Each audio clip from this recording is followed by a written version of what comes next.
The invasion of the clans continue. And in this vlog, we're going to jump into mediums. We've been exploring heavies. We've been looking at some assault mechs. Admittedly, personal bias there. Some of my favorite machines, both Inner Sphere and clans, are the heavier mechs. But as we start to move into mediums, and we're going to balance things out with some lights also, the primary difference in the clans versus Inner Sphere, firepower. Firepower. Inner Sphere medium mechs, most builds, we now start to see 2 or 3 primary weapons. Jump back to lights for a second for this framework.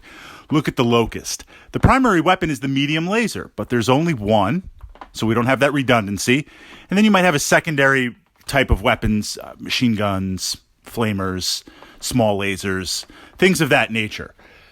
When you jump into the medium mechs, now you've got the tonnage, you've got the structure to physically start working with things. So if we look at examples like the Griffin, the Shadowhawk, you have primary weapons, complementary weapons. You have a couple of things that now you can shoot, and heat management is still somewhat reasonable.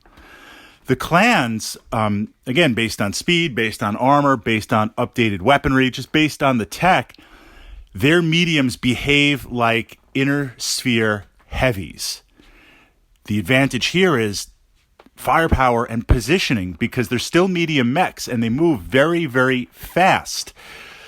So when you encounter the mediums, you got to think of heavies, and with the clans, the heavies engage as mediums. So the Shadowcat. In my mind, this mech, and this is a mech that I routinely play in all configurations, but I'm looking at the alpha, the primary configuration right now. I see this as an updated Griffin, in that the Inner Sphere Griffin has the missiles and the PPC. It wants to snipe. It wants to use the jump jets, and it wants to use its speed to get into position, fire the PPC, fire the long-range missiles, do a little bit of damage. You know, there's a difference between being harassed by an LRM 5-pack or an AC2. As soon as we're in range, we're going to start shooting. Absolutely. But taking that jump to now PPC and LRM 10s, pushing that out. The Shadowcat has the Gauss rifle, 2 ER medium lasers, and the heat management to take care of it. That's significant firepower for a medium. Adding on to the base speed of it and the base jump jets means it can get where you need to go very, very fast. It also has the run button, the mask system, which is going to allow you to turbo boost, so to speak. And the more you do it, the stress can rip off your legs and cause a lot of damage. But this is not so much to get out of position as a lot of light mechs happen. We looked at the Fire Moth having it in that capacity. I see using that boost to put yourself in a position where you can take advantage of something very, very unique in that moment, right? You're playing on the Hex map, and you're like, if I could just get behind Fritz's mechs for this one turn, if I can just get and move here in this position because tactically those LRM carriers are unsupported, you could boost and you could take out those key assets, those key backfield assets.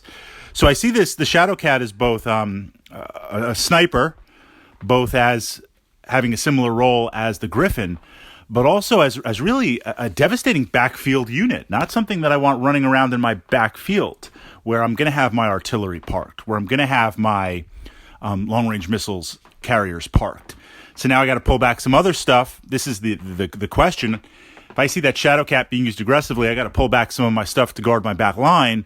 Well, that's less tech, that's less mech. It's pushing forward, and you've got your clan stuff coming at me. So I think a very, very good, a very, very potent medium mech, a lot more firepower than Inner Sphere medium mechs, a lot more firepower than most mech warriors think of when they think as a medium mech. It's almost in heavy category. So as a mech commander, whether you're facing this mech or playing this mech, in my mind, that's the biggest tactica adjustment. That's the biggest understanding of just how potent some of these machines are.